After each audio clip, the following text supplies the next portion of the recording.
Et toutes ces personnes qui auraient été très contentes de l'acheter à 30 000 ou à 40 000 quand le Bitcoin était à 60 000, justement quand il était au prix le plus intéressant au niveau du cycle baissier, il n'y a plus personne et justement ils ont un peu retourné leur veste en disant je m'intéresse plus,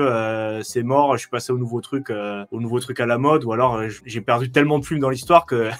que je m'y intéresse plus du tout. Et c'est peut-être des personnes qui reviendront un peu, tu vois, attirées par la lumière, le projet quand ça va recommencer à pumper, mais le déni sera passé, tu vois, ils reviendront sur l'écosystème et ça sera clairement plus le bon moment. Et après, au niveau des lancements de projets aussi, quand tu t'intéresses un peu, tu vois, aux IEO, aux ICO, aux IGO, enfin tout ce qui commence par I et qui finit par O, donc tous les lancements de projets, tous ces trucs-là, en bear market, il n'y a plus rien. C'est-à-dire que tous les projets, soit ils sont déjà lancés et ils build, ils avancent leur roadmap, soit ils attendent, tu vois, il n'y a aucun financement. Et l'autre jour, j'étais à une conférence crypto dans la ville où je suis et j'étais discuté avec un mec qui liste des projets pour un launchpad, mec d'Israël, et il dit ils ont beaucoup de difficultés, tu vois, c'est un peu comme le business crypto, quand ça pump, il y a tous les projets qui toquent à ta porte et du coup tu es obligé de dire non à plein de personnes. Et en bear market, il faut le démarcher les projets, dire mais c'était bien de faire le lancement, justement, maintenant on peut t'aider et tout à construire sur le long terme. Et même pour le business en général, il y a vraiment cette saisonnalité où quand c'est le bull run, t'as tout le monde qui se jette dessus, c'est un peu l'orgie d'argent, l'orgie de projet, il y a tout partout, tu sais plus donner de la tête. Et quand t'es en bear market, au contraire, il se passe rien, tout le monde est parti, tout le monde est là pour la technologie, et au final,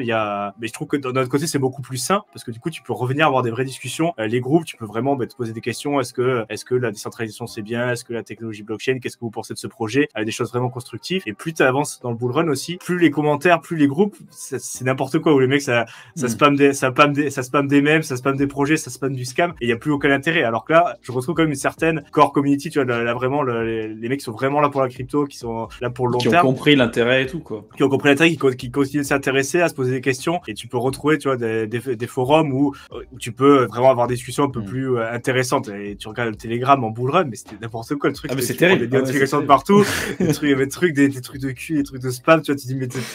c'est terrible. C'est pour ça qu'on dit qu'il faut couper les médias en bull run, parce que là, t'apprends rien du tout, c'est juste, c'est rigolo quand tu connais un peu, mais c'est clairement pas là où il faut être pour chercher les projets.